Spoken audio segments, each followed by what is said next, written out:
Welcome back my YouTube friends and dear students. तो आज हम जो हमारा सेकंड पार्ट है ज्योग्राफी का रिसोर्सेज का वो हम देखेंगे। इसमें क्या है, एक पार्ट हमने कंप्लीट कर लिया था कल। आज देख रहे हैं next part types of resources. तो ये टाइप्स ऑफ रिसोर्सेज हैं क्या है, इनको देख लेते हैं। तो resources are generally classified into natural, human made and human. जो इसके पार्ट होते हैं, भाग होते हैं, वो कितने होते हैं? Three part divided of resources. यानी रिसोर्सेज कितने पार्ट होते हैं? Three part. इसमें कौन सा है? एक तो नेचुरल, इसको बोलते हैं प्राकृतिक, ह्यूमन मेड यानी जो यानी कि जिसको मानव निर्मित बोलते हैं, और एक ह्यूमन यानी कि मानवीय। तो ये तीन हमारे पार्ट हो गए जो होते हैं किसमें? रिसोर्सेज में। तो सबसे पहला हमारा जो पार्ट होगा वो होगा नेचुरल रिसोर्सेज। तो नेचुरल रिसोर्सेज होते क्या है? Resources that are drawn from nature and used without much modification are called natural resources. यानी कि नेचुरल रिसोर्सेज के बिना हम कुछ भी नहीं कर सकते, जो भी मॉडिफिकेशन उसको वो कभी चेंज नहीं हो सकती। नेचुरल रिसोर्सेज जो है वही रहेगी, जो उसके संसाधन वही रहेंगे।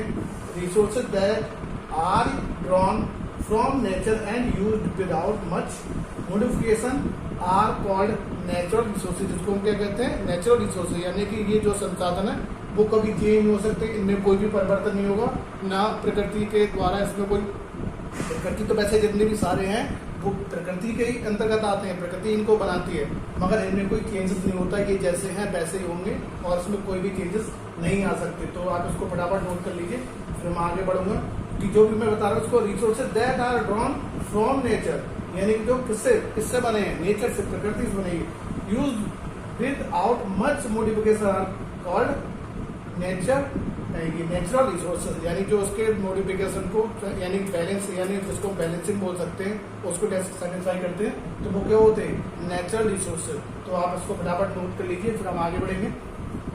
इसमें बस टाइप मैंने बता दिए। एक तो नेचुरल रिसोर्सेज होता है, दूसरा ह्यूमन मेड होता है, और थर्ड होता है हमारा ह्यूमन। तो आप इसको नोट करिए जल्दी से फटाफट।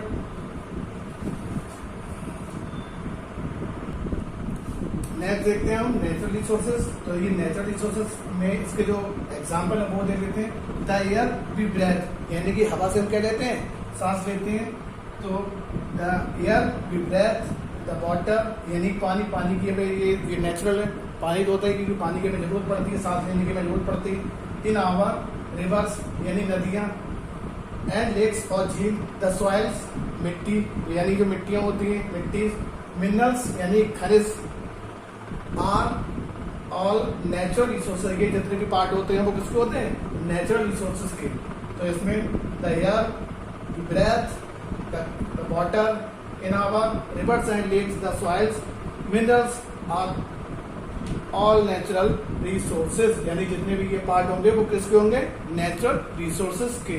तो इसमें ये बहुत इसके मेन एग्जाम्पल हैं। तो मेन एग्जाम्पल को भी हम इसको पढ़ सकते हैं और नोट कर सकते हैं। तो इसमें ये बिल्कुल जैसे कह सकते हैं एक ऑब्जर्वर है, ये जैसे कह सकते हैं बहुत ज्यादा इसको हम डीपली समझ सकते हैं कि ये नेचुरल रिसोर्सेज है क्या वास्तव में। आगे देखते हैं। Natural resources can be broadly categories into renewable and non renewable. Renewable यानी कि इसको बोलते हैं मानवीय कण और अमानवीय कण। ये मानवीय कण, मानवीय कण, और ये होती है नॉन रिन्यूएबल, अमानवीय कण। इसको हम अभी आगे डिस्कस करेंगे। तो रिन्यूएबल रिसोर्सेज होते क्या है? Such as unlimited and are not affected by human activities such as solar and wind energy. यानी कि जो मानव निर्मित होती है, इनको कौन बनाता है? ये तो जितनी भी है एक बार बनाने के बाद दोबारा भी बन सकती है, मगर जो नॉन रिन्यूएबल होती है वो अगर एक बार फिनिश हो चुकी तो वो कम से कम हजारों ईयर्स के बाद भी नहीं आ पाती है। उसके भी बताऊंगा। तो इसमें ये विंड एनर्जी हो गई और सोलर एनर्जी हो गई। तो इसमें बता देता दोबारा कि नेचुरल रिसोर्सेज में can be broadly categories into renewable and non renewable.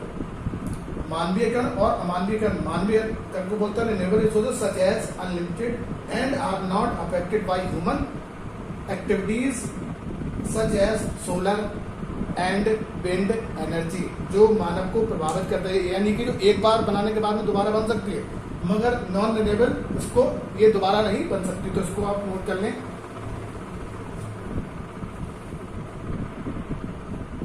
अब इसको देखते हैं, नॉन रिन्यूएबल इसको बोलते हैं अमानवीय करण संसाधन, इसको बोलते हैं अमानवीय संसाधन, अमानवीय करण संसाधन। Such resources are considered non renewable, coal, petroleum and natural gas are some examples. यानी कि जो नॉन अमानवीयकरण होती है, यानी कि जितने भी हैं इसमें कंसीडर करने के लिए मेन है coal, petroleum, natural gas are some examples. यानी इनको अगर एक बार ये बर्बाद या नष्ट हो गए तो कम से कम इनको दोबारा होने के लिए हजारों साल लग जाते हैं। और उसमें जो मैंने बताया था रिन्यूएबल में, वो तो कोई दिक्कत नहीं, सोलर और विंड एनर्जी उसको तो जो यानी ह्यूमन है वो बना सकता है, दोबारा फिर कर सकता है, मगर एक बार ये डिस्ट्रॉय या बर्बाद नष्ट होने के बाद में ये इनको दोबारा नहीं बनाया जा सकता। ये ऐसे नहीं हो सकते, ये कम से कम हजारों साल में एक बता रहा हूँ, मगर हजारों साल से भी ज्यादा इनको टाइम लग सकता है दोबारा होने में, क्योंकि कोल पेट्रोल ये हर समय नहीं होते, इनको टाइम ज्यादा लगता है। तो ये होते हैं अमानवीय करण संसाधन, इसको आप नोट कर लीजिए जल्दी से बहुत फटाफट। नेक्स्ट देखते हैं ह्यूमन मेड रिसोर्सेज, ये क्या मानव निर्मित।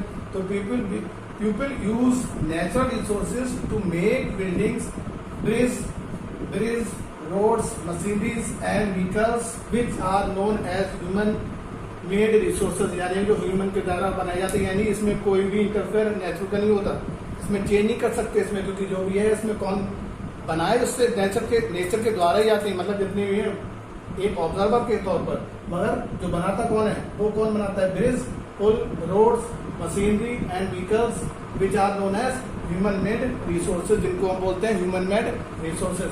तो ये बहुत ही अच्छा मेन पॉइंट है, अधिकतर पूछ लेते हैं ह्यूमन मेड रिसोर्सेज कौन कौन से फैन है, तो ह्यूमन बनाता है ह्यूमन मेड रिसोर्सेज है, रोड्स है, मशीनरीज है, ये मार्कर है, ये तो बहुत सारे जितने भी एग्जाम्पल है, बहुत सारे एग्जाम्पल होते हैं, तो उसको आप नोट कर लीजिए जल्दी से। नेक्स्ट हमारा पीपल कैन मेक, अब ह्यूमन रिसोर्सेज में people can make the best use of nature to create more resources when they have the knowledge and skills. में दो पॉइंट आ गए, नॉलेज यानी कि ज्ञान और इसमें स्किल्स यानी कौशल। तो जो ह्यूमन रिसोर्सेज है वो अपना मानव है, वो अपने ज्ञान और कौशल के आधार पर भी अपने आप को नेचर में कन्वर्ट यानी उसको क्रिएट कर सकता है। तो इसमें ये भी बहुत अच्छा एग्जाम्पल, मगर वो करेगा कैसे, ज्ञान और स्किल्स के आधार पर। तो इसको आप नोट कर लें, ज्ञान और स्किल्स के आधार पर।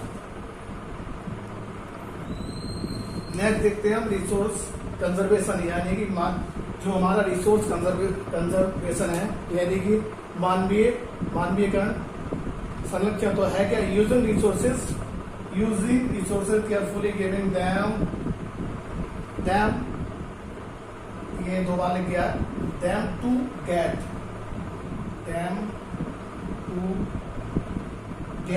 Renewed is called resource conservation. यानी कि जितने भी इसमें केयरफुली यानी सावधानी तरह से जितने भी हम इसको बता सकते हैं मानवीकरण को, तो वो क्या होगा हमारा रिसोर्स कंजर्वेशन, यानी अमानवीकरण के तौर पर नहीं, मानवीकरण के तौर पर, यानी कि यूजिंग रिसोर्स यानी जो भी हम संसाधन यूज कर रहे हैं केयरफुली सावधानी पूर्वक, giving them to get renewed यानी मानवीकरण इज कॉल्ड रिसोर्स कंजर्वेशन, यानी उसका हम संरक्षण कर सकते हैं।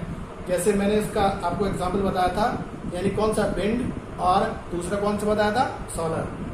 नेक्स्ट हमारा सस्टेनेबल डेवलपमेंट। अब इसको सस्टेनेबल डेवलपमेंट क्या होता है इसको देख लेते हैं। तो balancing the need to use resources and also conserve them for the future is called sustainable development. यानी फ्यूचर में, भविष्य में कभी हमें संतुलन बनाने का अगर जरूरत पड़ सकती है, आवश्यकता पड़ सकती है, तो हमें उसको क्या करना चाहिए, उसका संरक्षण करना चाहिए।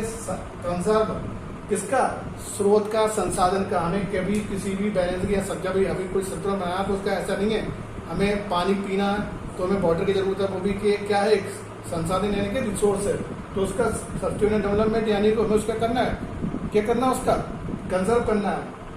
तो भाई ये बैलेंसिंग द नीड, उसकी जरूरत है, balancing the need to use resources, यानी हमें उसकी जरूरत है यूज करना, उपयोग करना, use resources and also conserve them for the future is called sustainable development. अगर हमें फ्यूचर में कभी भविष्य में इसकी जरूरत पड़ती है तो हमें उसको क्या है, उसका संरक्षण करना चाहिए, उसको बचाना चाहिए। तो ये हमारा जो ज्योग्राफी का चैप्टर था रिसोर्स, ये कंप्लीट हो चुका है, पार्ट 2 है ये। तो नेक्स्ट वीडियो में जो भी चैप्टर होगा वो उसको मैं आपको पढ़ाऊंगा। तो अगर आपको मेरा वीडियो बिल्कुल जैसे कह सकते थोड़ा बहुत भी अच्छा लगा हो या बिल्कुल भी अच्छा नहीं लगा हो तो लाइक शेयर जरूर करें। अगर अच्छा लगा हो तो इसको शेयर कर दें और चैनल को सब्सक्राइब कर लें, ताकि जो भी और बेल आइकन को प्रेस कर लें, जो भी आने वाले नोटिफिकेशन होंगे तो वो आपको लगातार मिलते रहेंगे। तो इसको आप फटाफट नोट कर लीजिए।